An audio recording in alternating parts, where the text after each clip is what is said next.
Welcome to another episode of Newcomers on Fire. Now we are a 2.0 podcast. To truly enjoy the full 2.0 podcast experience, we recommend downloading the Fountain FM app. At the end of the show, I will walk you through on how to do this because we have some pretty cool rewards for you. Before we dive into today's discussion, I have a quick request. If you have been enjoying our show and finding value in the stories and advice we share, please consider supporting the show by leaving us a review on Apple Podcasts and Spotify. Your feedback means the world to us and it helps us better serve you. So drop us a review and let us know what you love the most about this episode. Doing this also helps other newcomers discover our podcast, making it a valuable resource for more people on their journey to making their dreams a reality. Thank you for being a part of our community and for your continued support. Maria moved from Colombia to Canada just 4 years ago, and since then she has gotten 4 jobs at big companies. So the question is, how did she do that? In this episode, Maria shares step-by-step tips to help you improve your LinkedIn profile so recruiters notice you, her unique way of reaching out to hiring managers about jobs, how she prepares to ace every job interview, tips for success once you start your new job, the power of volunteering to build your network, and how to stay positive when progress feels slow. If you want to fast track your career in Canada like Maria did, this episode is for you. Welcome to the Newcomers on Fire show with your host, Miguel Abascal. Listen to people like you sharing their journeys, struggles, and their breakthroughs. Be ready to be inspired to take control of your time, career, finances, and future. Fulfill your potential. Become the person you're meant to be and make your dreams a reality. Welcome back to another episode of Newcomers on Fire. I'm super excited because today we have Maria. Maria, how are you? Hi, Miguel. I'm very happy to be here today. Thank you so much for inviting me to this episode.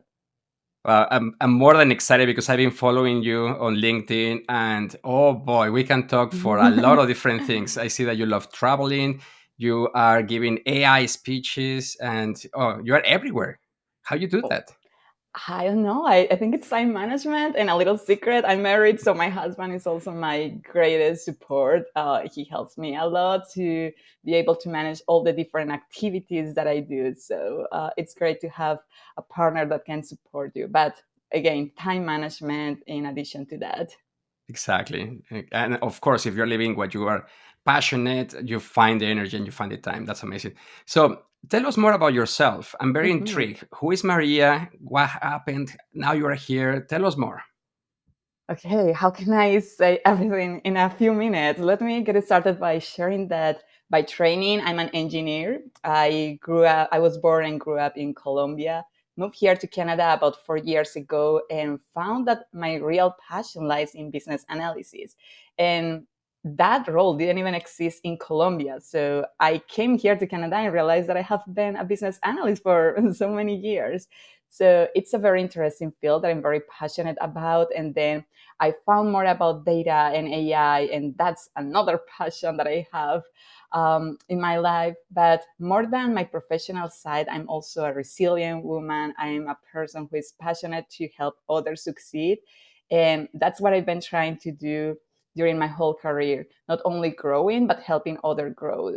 Because I think that when everyone grows, the society grows, you have well-being, and those who are around you are also supporting you in some ways.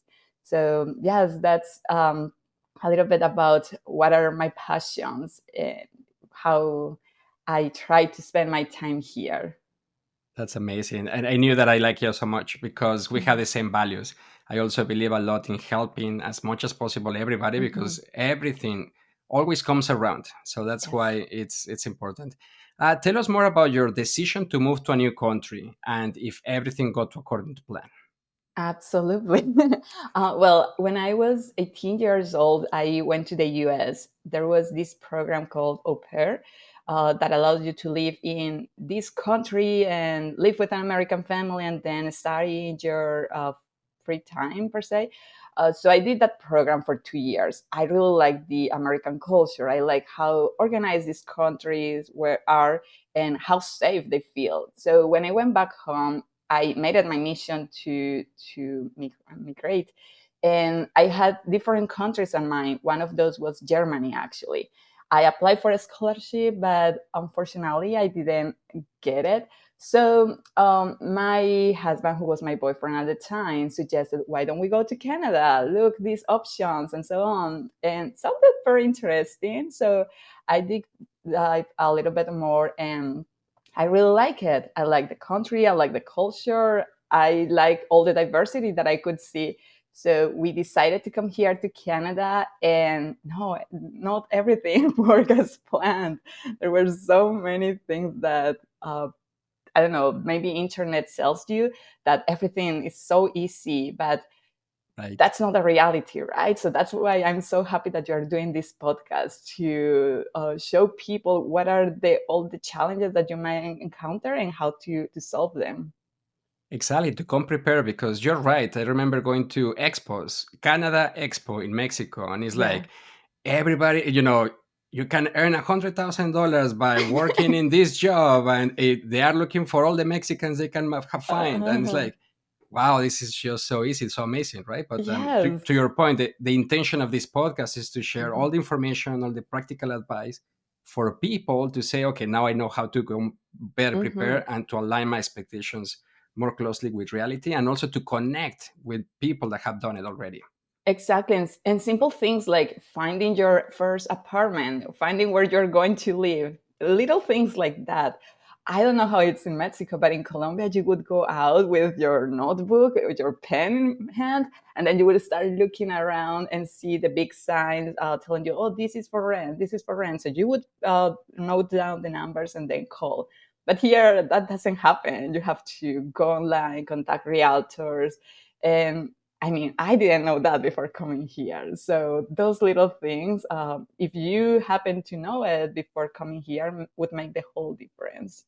100%, because sometimes they ask you for references. I have a Oh, that friend that too. came recently. He's living in the other side of Canada, and Uh-huh. he asked me, he's like, hey, I know that we haven't talked in a long time, but can you be my reference on somebody calling for my Uh-huh. department?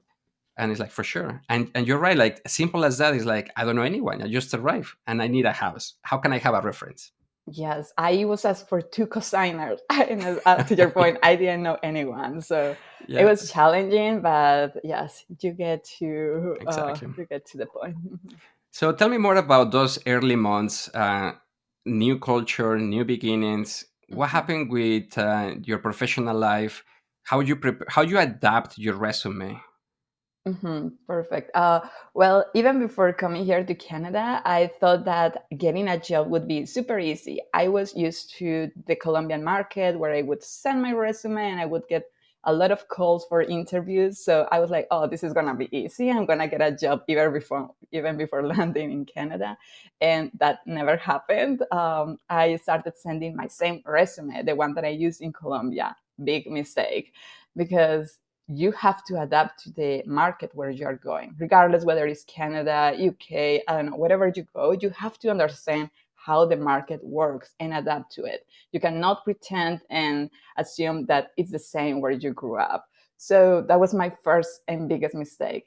I pretended I was still in Colombia, sending the same resume, and didn't get any calls. So I went to the career center because I came as an international student. They gave me some advice, very valuable advice. I tailored my resume a little bit, but after the first call, I wasn't moving to the next stages. So something was definitely wrong. So I didn't know someone who could help me. So I started reading online. I watched a lot of videos of coaches that helped me understand how the market works, to adapt the resume, to adapt my interviews, to get to the point, and that helped me a lot. So it was a lot of research. Then I also found that LinkedIn is such a powerful platform here in Canada and the US. And I had opened LinkedIn back in Colombia, but I never really used it. So it was my first step into that platform. I don't even have Instagram or Facebook, so imagine dealing with another social media was challenging at first, but something that has helped me a lot in my professional career now that I look back. Wow, that's incredible because you are so right. I remember LinkedIn was okay in Mexico, but in Canada, it's a must. Hmm. It's a tool that really helps you. And today, I see you, and you're very active on social media, and especially on LinkedIn. Uh, when did you decide to become more active, or what happened? If you can share. Yes, as I was saying that I was doing a lot of research, all these coaches were suggesting that by showing your thoughts, by providing your value through LinkedIn, you could get attention from a lot of recruiters. And instead of you going and applying for jobs, the recruiters would get to you. And I was like, oh wow, that can really happen. I have never seen that. So I gave it a try. I started posting, I started making new connections, making new friends eventually. And a few years later, I started receiving a lot of messages from recruiters asking me if I wanted to apply for different jobs. And it was kind of fun and interesting to see how a platform can bring you so much benefit to your life. And nowadays, I keep getting still a lot of calls and messages for also jobs, but also now for organizations who want me to join them and speak at some of their sessions. So it's a great opportunity for anyone to start showing their skills to the world, basically. So yes, it's a great platform to showcase your Uh, skills. I'm just so curious to know, were you always that social or extrovert? Were you ever always like that kind of person, or did you learn how to be? Uh, I think it's been a mix. I was like that, but only with my circle of friends. And Right. then I came here to Canada, and during my program at Moha College, I was like I've been always been a great student, but I was a little bit shy. And Yeah. the thing is that I found the language barrier was my biggest challenge. I was so afraid of speaking up because I was thinking, okay, what if I say something wrong? What if Yeah. people cannot understand me? What if my accent is so thick? I was so concerned about all these things about my language that I didn't have the freedom to speak up. And I think, I don't know yet, I have never asked my professor. She put me in situations where I pushed myself to speak up in front of the class. She gave me leadership roles during my program, and I think it helped me a lot. Later on, I asked her if we could create a chapter of business analyst in Hamilton, where I was living at the moment. And she was like, oh, another of your former classmates had the same idea. Why don't you connect with her and start this together? So eventually I connected with a couple of people and we started the chapter. And having these volunteer opportunities gave me also the leverage to practice my leadership skills and then eventually lose that fear and become more confident in another country. Oh, wow. The reason I'm loving your story so much is because it's like if you were telling my story as well. I was also very shy, and I will Uh-huh. always have this imposter syndrome of like, Yes. I want to say this, but it's like, oh, somebody said already much better. I don't know if my English is that well. Sometimes I make mistakes with the Mhm. tenses, my grammar. You know what? Maybe not. And then the next day is like, oh, I would like to share this. And I was always limiting myself just because of that. So, Mhm. and it took so many years. In fact, this podcast has been in the making in my mind for many, many years until I heard a story of similar to your story. Is like of somebody sharing it on a podcast, and it's like, wow, yeah, totally, I should do it, I should start, and that's Mhm. why we're here today. So I'm excited that you're sharing that. If I'm a newcomer that is starting, that I just arrived to Canada, I'm playing around with LinkedIn, what would you recommend that this person to start doing online, Yeah. especially if my confidence level might not be that high because I Mhm. just arrived, I don't know a lot of people. I've been applying online and nothing is happening. So how would you say or recommend to that person to say like, okay, start with this thing or Mhm. do that, or what would be? Yes, I would recommend two things. Well, actually, three. First of all, check your profile, right? Because if you're going to start posting or commenting or reaching out to people, the first thing they're going to notice is your profile. So Right. make sure that your profile is up to date. Do you have a good picture? Not a selfie, not a picture from 10 years ago, a recent picture where you're happy. And it doesn't have to be like in a studio, it can be in your house. Nowadays, there are so many tools to help you with that. So make sure your profile section is up to date, that you're reflecting where you want to go, what's your current goal, that your work experience is up to date, volunteering experience, certifications, studies, etc. That's first. Check your profile. Second, start reaching out to other people through messages. And say, for example, you have few contacts, start getting more. And you don't have to reach out to strange people right away. You can reach out to people with that you studied with, people that you work with, people that you might have met at volunteering activities. That would be second. And third, if you're not ready yet to start posting, start commenting on other people's posts. That would also help you be more visible to other people. Say, for example, someone posted something about risk, and that's your passion.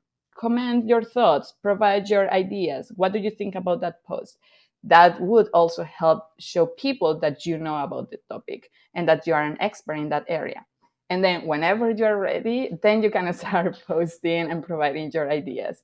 It can be challenging and it can be a big step, but you will eventually get there.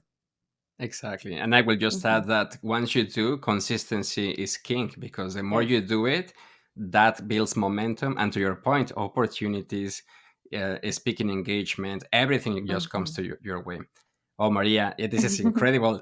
So much more to talk. You mentioned also that your professor invited you to into more leadership activities and that you started volunteering.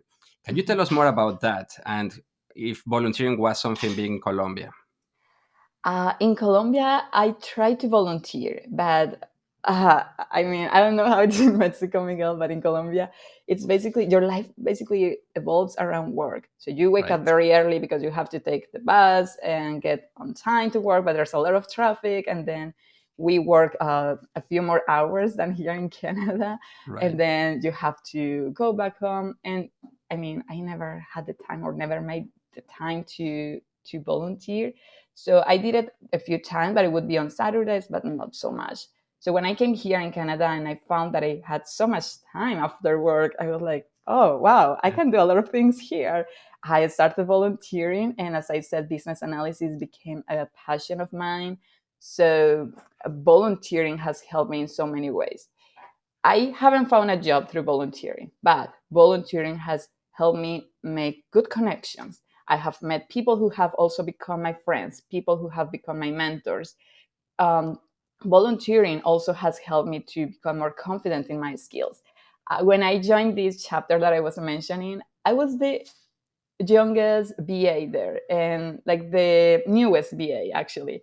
So the one who knew the less about business analysis. So it was very intimidating to get here, be the president of the chapter, and wow. I don't know, like leading these people with 15, 20 years of experience. And this girl doesn't even know what she's doing here.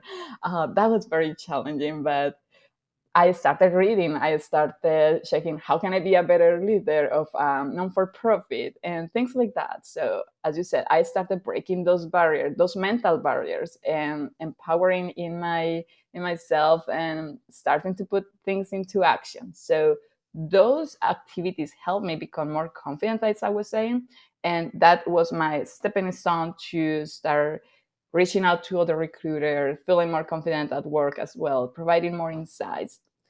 I think that when you are put in these situations, you have to learn. You have to adapt very quickly, and your learning curve goes very, very high. Exactly. So the benefits Mhm. of volunteering are just incredible, right? Like Yes. it's exposure, it's confidence boost, it's Mhm. connections, it's networking, you name it. So thank you so much for sharing. This is awesome. Yeah, no, and in addition to that, you also feel the feeling of gratitude for Yeah. helping other people. Because as you were saying, the idea here is to help others succeed as well. And I had the opportunity to see that during my volunteering activities. Other peoples are growing in their career, and it's nice to see how they are transitioning from newcomers to feeling more confident, to being in their careers and in a place where they want to be. So yeah, So it's true, great. so true, Maria, because I'm addicted to that, by the way. I'm addicted to the transformation stories of like somebody that was on here and then they wanted to go there, like Mhm. struggling and now they're super happy. Like that transformation, oh, I'm all over it. Uh, I read one post on LinkedIn that you said, I've been in Canada for 3 years and I got 4 jobs, something like that. And here's the secret. Could you please share the secret? The secret is that there's no secret. Exactly. Oh my gosh. Yes. So there are so many things that have helped me to get those jobs, as you're saying. Volunteer is one of those for sure, because as I was saying, that helped boost my confidence in my skills, in how I feel and how I present myself to others. Another one has been reaching out to recruiters and hiring managers. And I think here sometimes can be very disappointing because some recruiters or hiring managers won't reply back to you. But I mean, you at least are trying. And even if they don't reply, I mean, you don't have anything to lose. But that has Right. been how I landed my first 2 jobs here in Canada, by reaching out to recruiters. So what I would do is to check the role that I'm applying to and add what I think it's the next level. Say, for example, I'm applying to a business analyst role. I would write something like senior business analyst or business analyst manager. I have no idea who is the hiring manager, but I would try to check their current work experience and see if that matches what I'm applying to. If that kind of matches, I send them a quick message on LinkedIn. Hi, Miguel. This is Maria. I don't know, an engineer. I'm applying. I just applied to this role, ID. And I would like to express my interest in the role just in case my resume gets lost. I would be happy to set a call with you. Please contact me at blah, blah, blah. Thank you. A message like that was the one who got me a job at 2 companies and some big companies, if you can see in my profile. Yeah. So, I mean, it's not that you got a role right away, but at least you get the opportunity to interview and showcase your skills, your attitude, your knowledge. And I mean, that's a great win. If you start waiting for someone to call you and reviewing hundreds of applications, sometimes you might still be there waiting for a call. So take action and start reaching out to recruiters and hiring managers. I think those two are the main secret that Yeah. have Yeah. helped Yeah. me. No, and I can see it because you're so right. When I hire people, the first thing I do is like I go on LinkedIn and say like, okay, Yeah. who is this person? And then if they have a profile like yours, which is very well balanced with this is Maria professional, this is Maria Mhm. how she thinks about the future, and it's like, oh, you know what? I like a lot how she thinks. Let's call her for Mhm. like an interview. So I'm pretty sure that works your way really really well because you have an amazing profile. And I invite everybody listening to this that to visit Maria's profile is pretty awesome. Oh, and something to note, Miguel, here is that I think it was this year, I posted a post where I was showing that when I came here to Canada, I only have like 100 connections. So don't think Right. that this happened like overnight. It took time, right? Like it's been 4 years in the go, a lot of practice, a lot of trial and error. But as you said, consistency has been the key. So I also invite everyone, if you're interested in posting on LinkedIn, be consistent. At the beginning, it might feel a little bit lonely. It might feel that you're not getting traction, Hmm. but it's okay. At least you're trying. And as you keep posting and posting, more people will notice you, and that's Yeah. when you will start seeing the value of your efforts. Yeah, that's amazing. And I think right now you have 5 or 6 thousand people like following 5,000. everything. Yeah, it's Around, insane, right? yes. So from 100 to 5,000 in 4 years, that's a huge accomplishment too. Yes, Yeah. for someone who doesn't have social media, yes. If Maria can do it, everybody can do it, Yes, right? exactly. Exactly. Oh, I'm so good. Okay, so tell me more about those opportunities because okay, you get the job, and then what? Mhm. Okay, once I get the job, I think that one of the key things that I do is to connect with people. I believe that people are the ones who make a job like a very successful experience or a negative experience. And if you're able to connect with people in a genuine manner, they will help you a lot, especially when you are new. Like people are so willing to help you, provide you a lot of information. So whenever you join a new company, try to connect with those key stakeholders, key partners, key colleagues. Set up like 15, 20 minutes and get to know them in a personal level, in a professional level.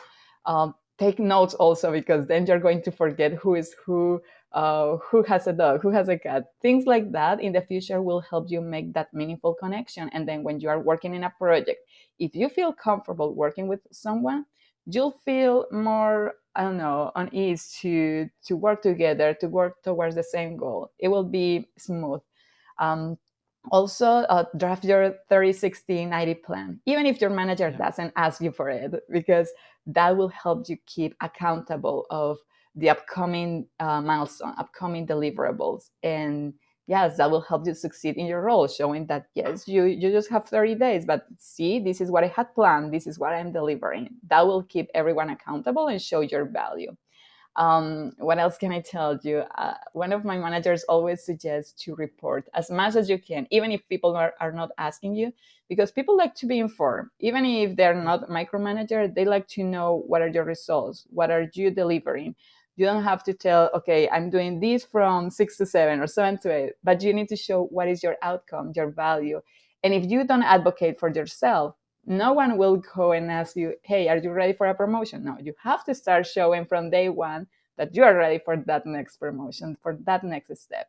So show your value, your outcome, and things will eventually work. Wow. Have you ever read the book The First 90 Days? No, but someone recently recommended it to me, so I recently ordered it on Amazon. That's incredible because it's exactly you're following the exact almost the blueprint that that book recommends. So it's like, wow, I'm just impressed that you are able to do exactly the same even without reading it. And you're Okay, right. good to One of the know. things I also recommend too is to create a networking map in a way that okay, Mm-hmm. who is who and who knows whom, and Yes. the political environment, and who has the most power, who is like the most informed, where are the issues, the minds, things like that. So yeah, that Yeah, helps a lot. that's very important. And Yeah. Miguel, now that you mentioned the networking map, it also came to my mind, those enterprise resource groups where you can also Yes. volunteer. Because as we were saying, networking is so important.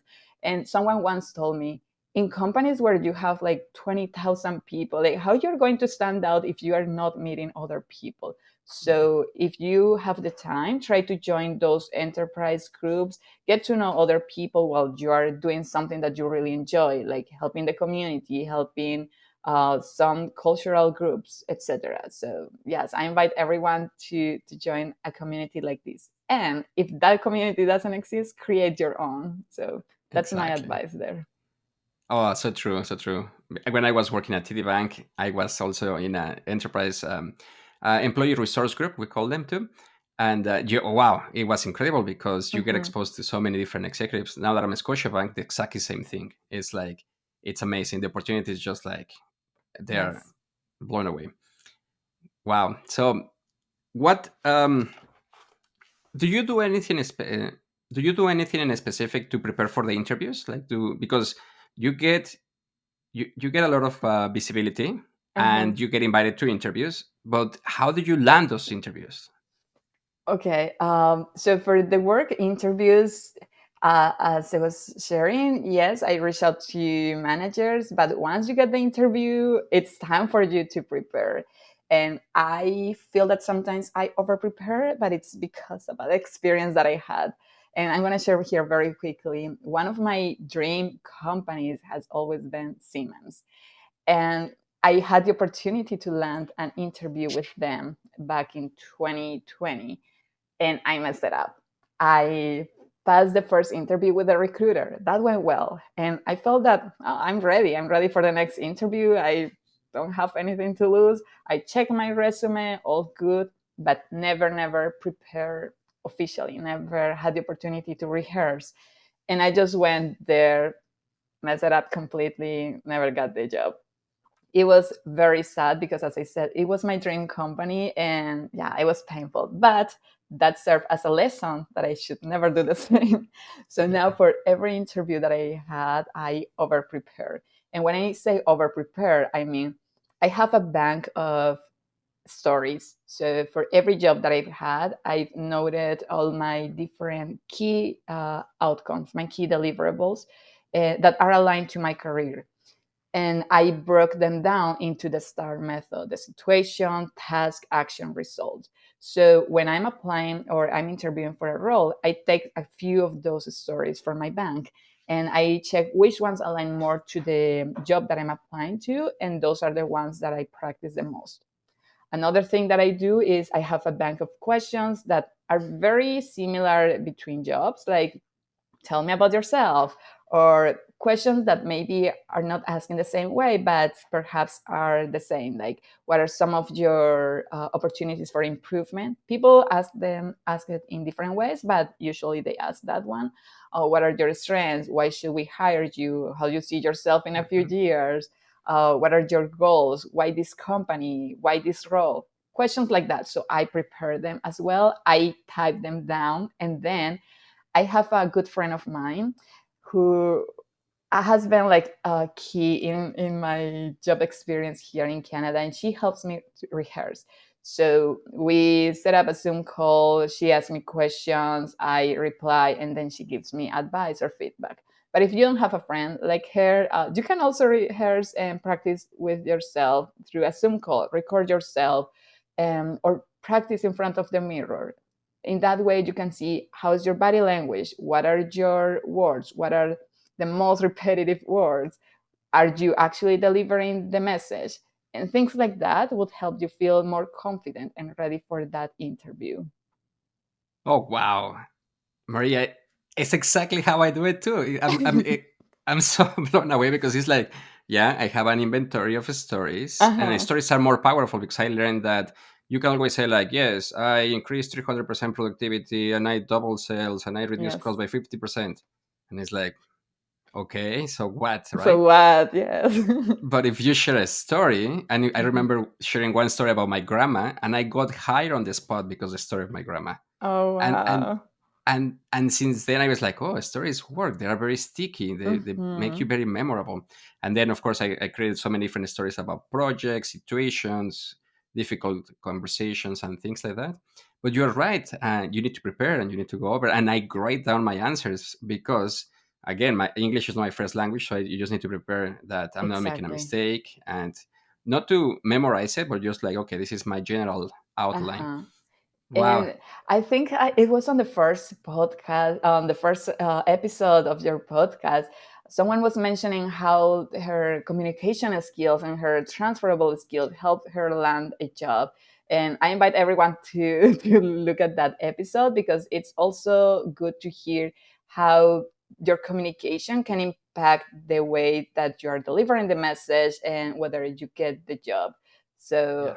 it's very important also to Exactly. know that. Because you could be the best at the job, but if you cannot Mhm. communicate that, the person that communicates the better gets the job.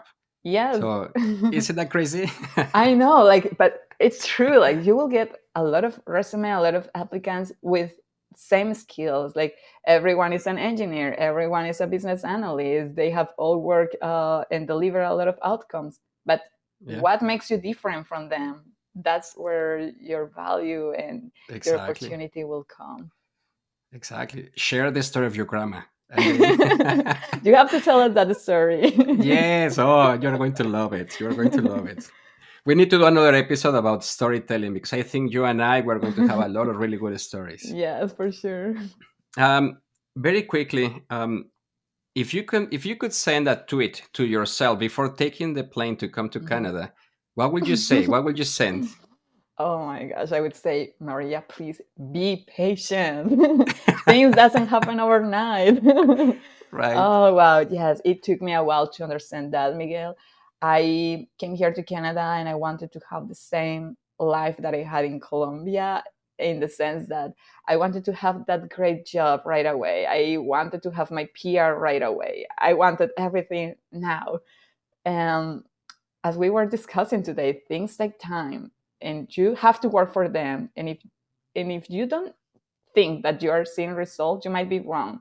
Like having one more connection on LinkedIn, having one call for an interview, those are big wins. And you have to value them as much as you would celebrate a big win. So I would tell myself, Maria, please be patient. Remember, things take time. Wow, because that happened to me too. I had so much high expectation that Uh-huh. I will be so critical of myself. It's like, oh, you're so slow. Oh, you messed it up again. Oh, you did it again, Miguel. And that will also impact my confidence, and that will impact my mental health. So, what Yes. was the secret for you? How do you keep so positive, and how do you keep moving forward? I think that a supporting network is what helps you a lot. So when I came here, I didn't know a lot of Latinos, and my social circle was minimum. Like I didn't know many people, and eventually I met this friend I was telling you, the one who helps me practice. I met her at one workshop from YMCA at Mohawk College, and we connected. And I don't know, that sense of that person for many years. Well, that's how I felt with Yeah, her. And then she told me, why don't we have a monthly call and we just check in on each nice. one. And then she invited someone else, and then I invited someone else, and eventually it was a group of 8 people, talking once a month, just to kind of vent, kind of talk Yeah, about life, talk about next steps, and support each other. So I would say having a group of friends who can support you, it's instrumental for your mental health, to feel that you are not alone in this process that sometimes can feel lonely, especially yeah, if you come here alone.